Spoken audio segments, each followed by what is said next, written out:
Hello friends जय जगन्नाथ आपण मानक आम यूट्यूब चैनल को पुणी थे स्वागत। देख आम आमर 19 तारीख पर आमर लेसन प्लान देखा। तो ये अच्छे आमर प्रथम और द्वितीय है प्रथम और द्वितीय श्रेणी आ तृतीय श्रेणी ये तीन टा श्रेणी आम देखा। तो प्रथम पीरियड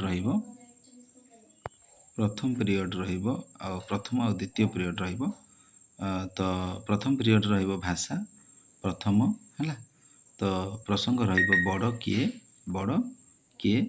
कोड तुम ओडी 102 शिक्षण फलाफल आकार है मात्रा लगेबे।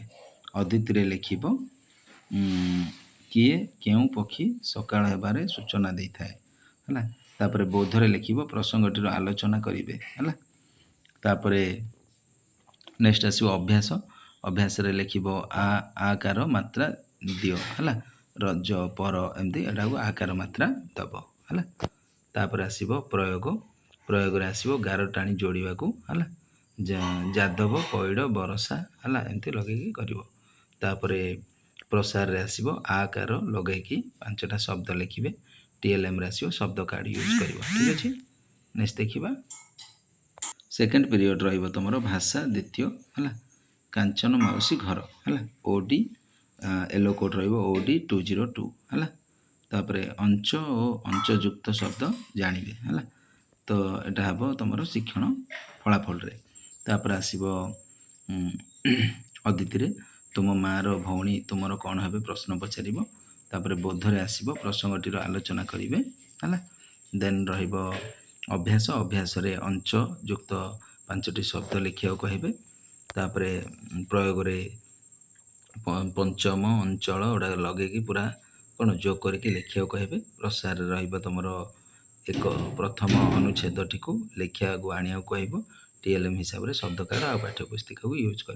ठीक अच्छे तृतीय पीरियड देखा। तृतीय पीरियड तुम गणित प्रथम क्लास आंब भोजी है M104 हूँ तुम येलो कोड।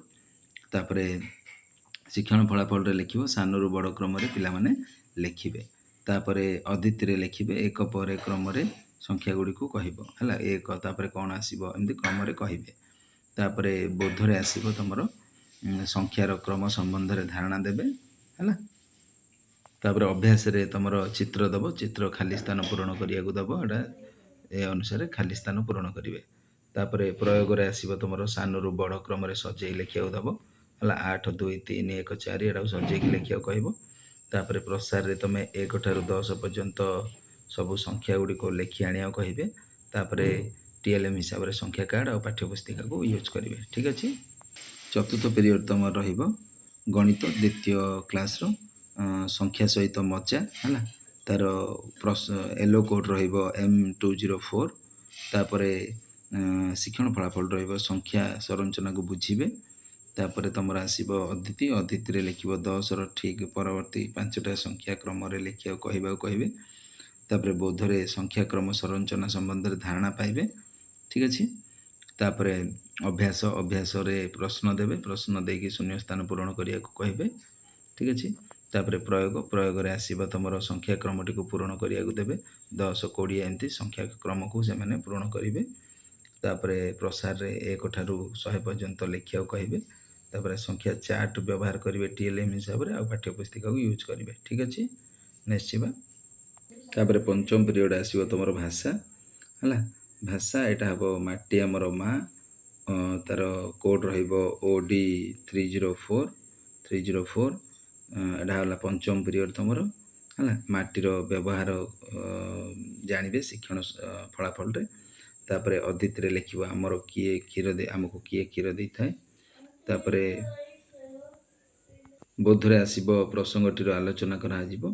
तापर तुम आसो अभ्यास अभ्यास रे माटी को माटी आम कि जिनस तैयारी करिपरिबा सेटा लिखिब। देन तुम प्रयोग प्रयोग रे आसो माटीर व्यवहार पिला माने जानवे लिखिबे। तापर प्रसार रे तुम आकार युक्त 10टा शब्द लिखा कहे। आउ टीएलएम हिसाब से पाठ्य पुस्तिका को आ शब्द कार्ड को व्यवहार करेंगे। ତାପରେ ଷଷ୍ଠ ପିରିୟଡ଼ରେ ଆସିବ ତୁମର ଗଣିତ ଯୋଗ କ୍ରିୟା ହେଲା। ଯୋଗ କ୍ରିୟା ଯୋଗ କ୍ରିୟାରେ ଏଇଟା ହେଉଛି ତୁମର କେଉଁ କ୍ଲାସ୍ର ନା ତୃତୀୟ କ୍ଲାସ୍ର ଗଣିତ ଲେଖିବ ଯୋଗ କ୍ରିୟା ହେଲା। M302 ହେଉଛି କୋଡ଼୍ ଯୋଗ। ତାପରେ ୟେଲୋ କୋଡ଼୍ ରହିବ ଯୋଗ ପ୍ରକ୍ରିୟା ସରି ଆମର ଶିକ୍ଷଣ ଫଳାଫଳରେ ଲେଖିବ ଯୋଗ ପ୍ରକ୍ରିୟା। ତାପରେ ଆସିବ ତୁମର ଅଦିତିରେ ଆସିବ ସଂଖ୍ୟାର ପର ସଂଖ୍ୟା ପାଇବା ପାଇଁ କେତେକ ଯୋଗ କରିବା, କେତେ ଯୋଗ କରିବା ସେଇଟା ଲେଖିବ। ତାପରେ ବୌଦ୍ଧରେ ଆସିବ ଯୋଗ କ୍ରିୟା ସମ୍ବନ୍ଧରେ ଧାରଣା। ତାପରେ ଅଭ୍ୟାସରେ ପ୍ରଶ୍ନ ପଚାରିବେ, ଏମିତି ପ୍ରଶ୍ନ ପଚାରିକି କହିବେ, ପିଲା କହିବେ।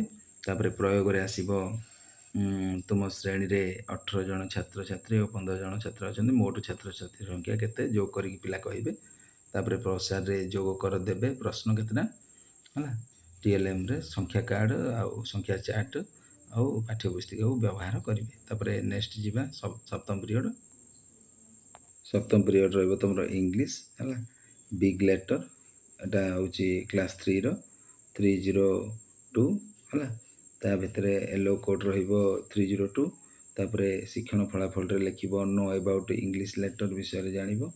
ଅଦିତିରେ ଲେଖିବ ହ୍ୱାଟ୍ ଆର୍ ଦିଜ୍ ଲେଟର୍ସ, କ'ଣ ଏ ଲେଟର ଗୁଡ଼ିକ।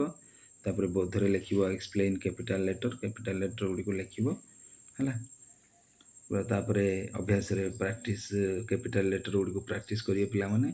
ପ୍ରୟୋଗରେ ଏ ହେଲା, ଏଇଟା A for Apple, B for ball, ଏମିତି ପିଲାମାନେ ଚିତ୍ର କରିବେ ଆଉ ଉଚ୍ଚାରଣ କରିକି ଲେଖିବେ।